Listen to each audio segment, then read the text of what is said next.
Good morning and good afternoon. My name is Maciej Piechocki. I'm the CRO of Regnology, part of our global management team. And it is a great pleasure for me today to speak to you here in Thailand at the TIF 2022. And the topic of my today presentation is pioneering RegTech, and especially the automation of a compliance task.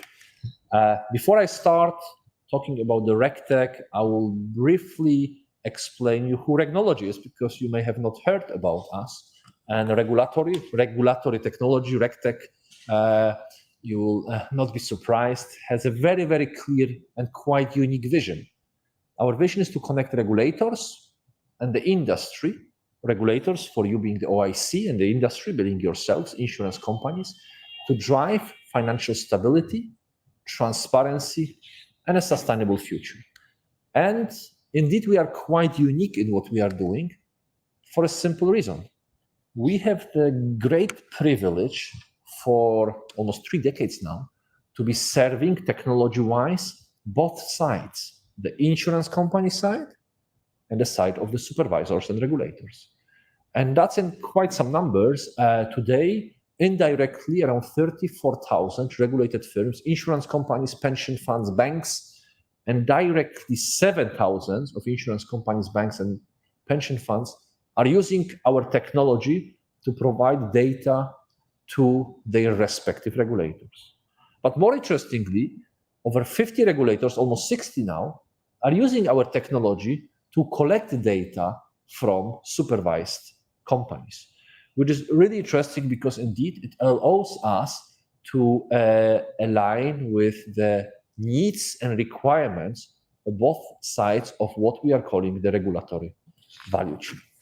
And let me just start my presentation with a quote from Andrew Haldane. And you may not know, but this quote in year 2014 led to the definition of the term RegTech that we are having as a part of the presentation today, regulatory technology. So where it's coming from? Andrew was having a lecture in the year 2014. No surprise, after the global financial crisis, he had a dream. So I think he still has this dream. So Andrew was saying that he would love to see, as a supervisor, he would love to see a Star Trek chair and a bank of monitors when him as a supervisor can, in close to real time, follow the flow of the global funds.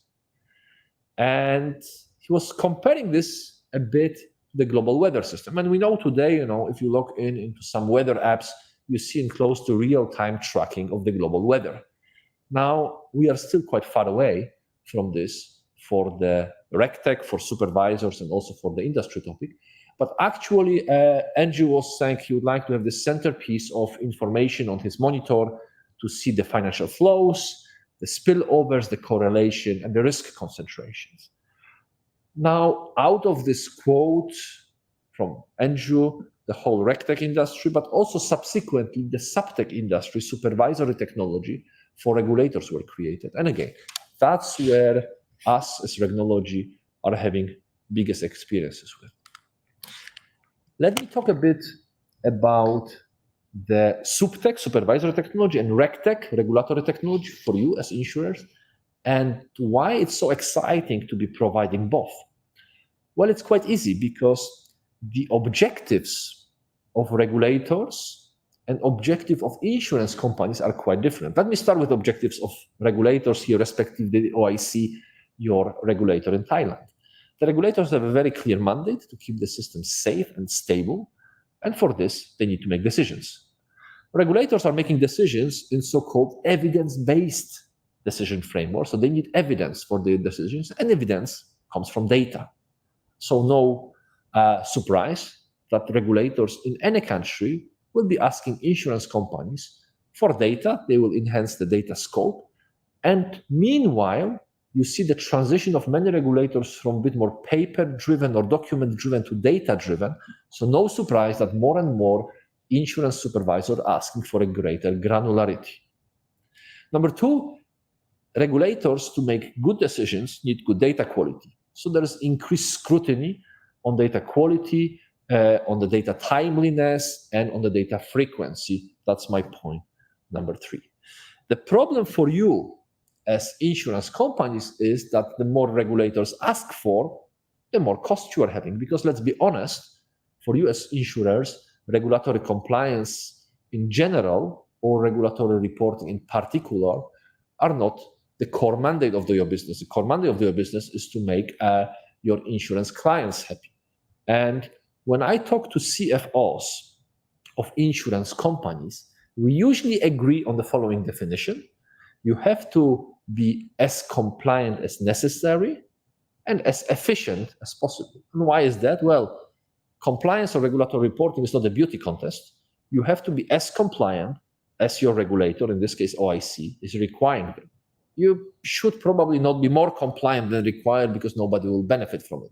So the benchmark is set very clearly by your regulator, and this leads to regulatory compliance or regulatory reporting being an efficiency function. You have to find ways to do this as efficient as possible. In the same time, however, you have to manage the complexity. You have to manage actually 2 complexities. You have to manage complexity of your business. You may be inventing new products, or you may be investing in new assets classes. And your regulator will come with new ideas for regulatory frameworks. And you have to be able to manage these 2 complexities with keeping the compliance levels and trying to fulfill the efficiency function, finally controlling costs. And are these 2 different goals reconcilable? So can we just get these 2 goals together?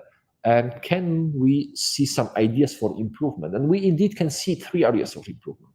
Number 1, to bring the objectives of insurance companies and regulators together, the greater level of standardization is necessary.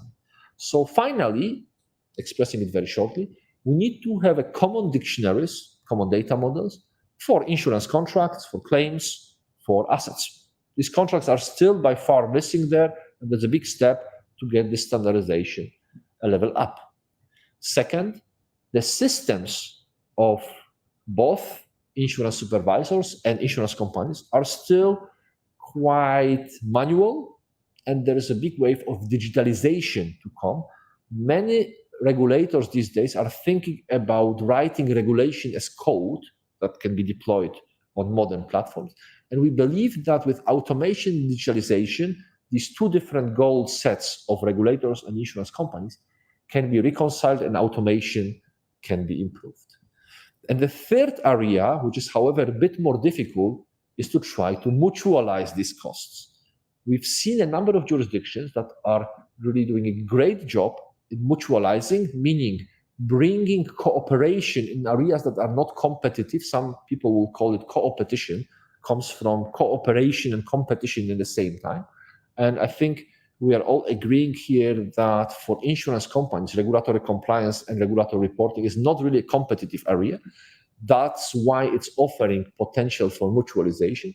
In the area of mutualization, there are great examples of the sectors mutualizing the infrastructure, the sectors mutualizing the human resources, but also we see great examples of mutualization of platforms. And actually, this mutualization goes not only for the insurance companies themselves, there's first examples of mutualization among insurance companies and their respective regulators. So that's the 3 areas of mutualization, and the call for action for these areas to you as insurance companies was to support these efforts, especially if you can support and voice the insurance industry concerns and requirements during the consultation processes, and especially cooperate on the definition of standards and so-called interface standards, which again are coming back to my previous statement on the insurance claims, assets, or insurance contracts, to have a clear definitions of granular atomic contract level, if you wish, to foster the standardization. And last but not least, for individual users, of course, we believe that modern technology, you will notice here, we are a RegTech vendor, but we believe that indeed modern technologies can help. And we've seen a lot of advancements across the insurance sectors, all across the globe, in investment data quality investing in new technologies, and having efficient deployment models, software as a service and platform as a service, in which, again, we are operating in for a number of years now. Now, why we believe you should talk to us from time to time? Well, we've been in this industry for quite some time, and we've been investing strategically in standardization, automation, and mutualization. We have a number of standard data dictionaries that we are deploying across different regimes. Our Abacus 360 insurance platform, as an example, is supporting a few hundred insurance companies across the globe in fulfilling their regulatory requirements based on the standard data dictionary. We've seen a number of initiatives that we've been driving together with regulators to see how the advancements in SupTech and RegTech can make the regulatory value chain, meaning your interaction with your regulator, more efficient. But we've also been investing quite massively in topics like cloud, in topics like mutualization, managed service, software as a service, to see how these topics can drive greater efficiency and larger standardization across the work between you and your respective supervisor authority. Now, let me talk a bit about the future, because why it's sometimes hopefully interesting to listen to us is because what we are being asked is not necessarily always, what have you done with the insurance company X or insurance supervisor Y in the last 5 years? The more exciting question that we are getting is, what are the most advanced of your clients and what do they want to do in the future? So not what they have done in the past, it's great, but where are they actually aiming for and where are getting to?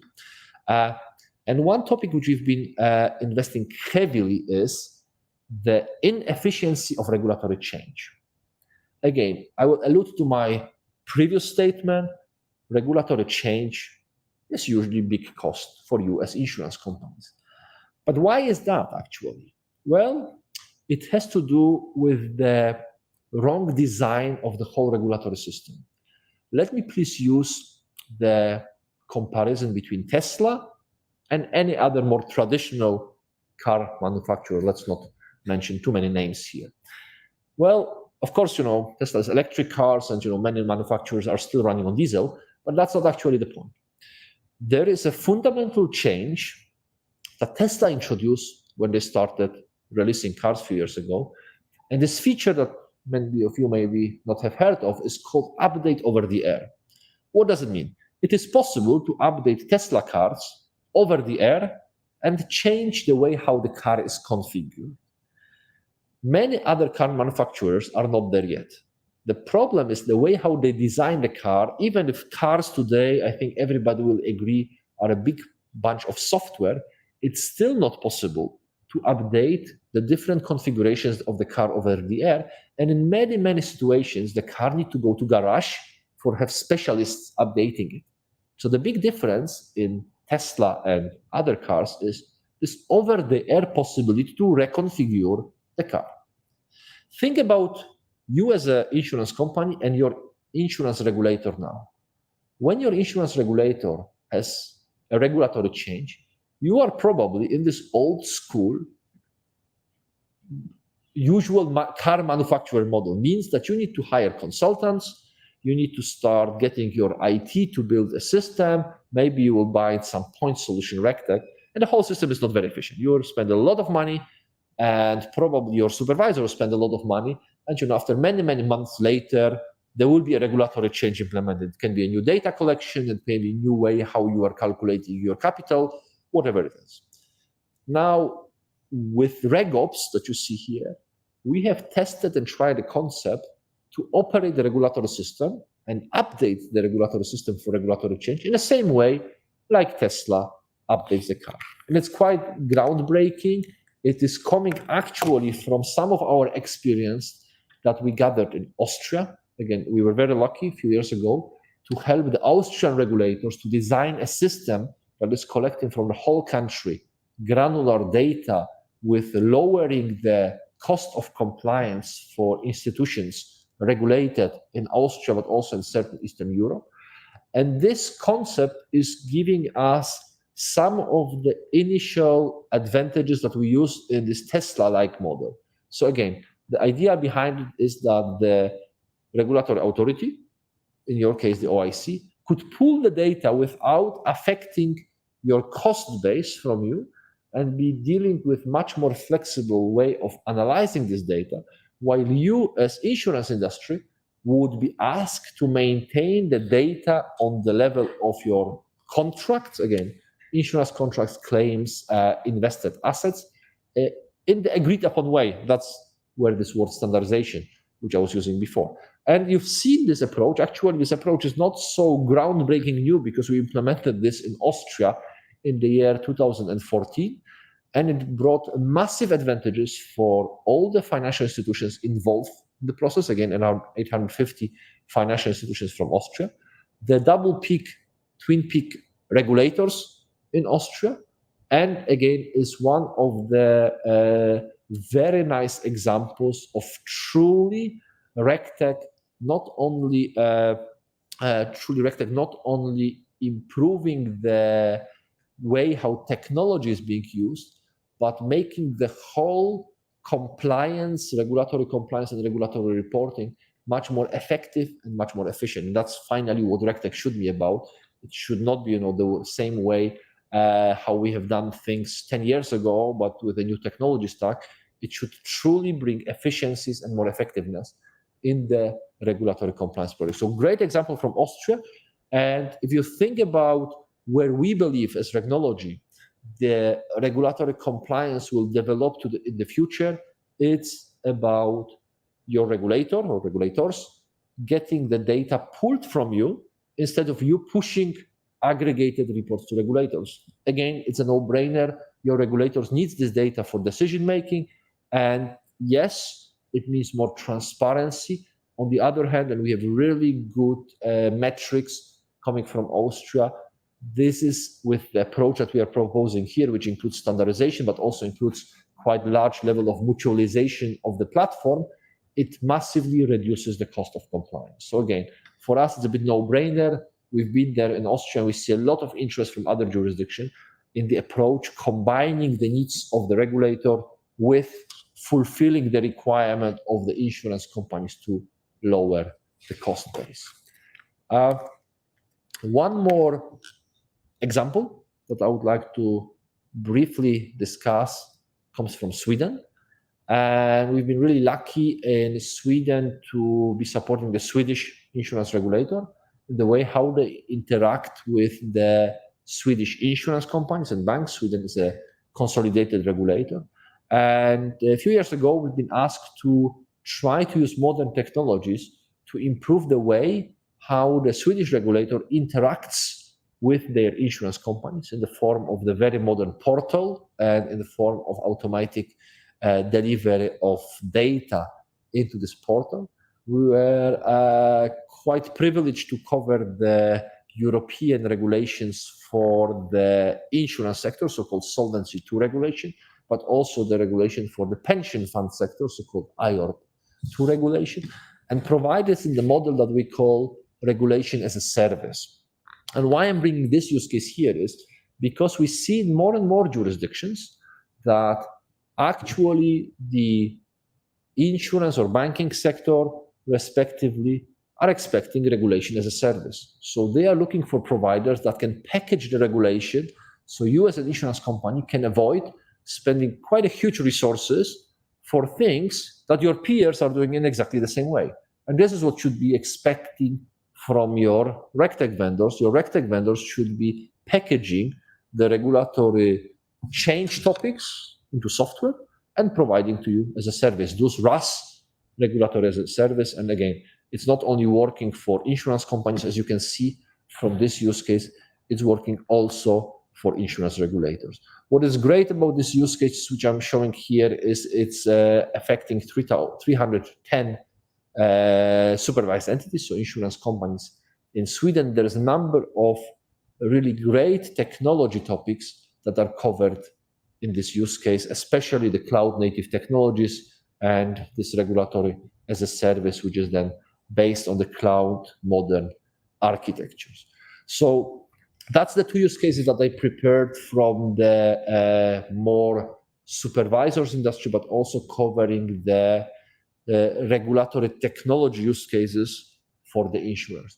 When we speak directly about the insurance companies, of course, we have quite some experiences working with the insurance sector. A number of largest insurers, for example, in Europe, are relying on our technology to provide, consolidate, and report data to their respective supervisors. We've seen a lot of advancements on increasing granularity of the assets data. Again, for those of you that are familiar with the Solvency II regime, you will know that it requires a very granular ISIN by ISIN or security by security reporting for the assets data, which we are covering. But also you've seen quite some complexities which were growing since the Europeans adopted the solvency regimes for the data quality that the insurance companies need to provide to their respective regulators. Again, quite some interesting use cases which are coming from Europe here, and again, Sweden being a good example of that.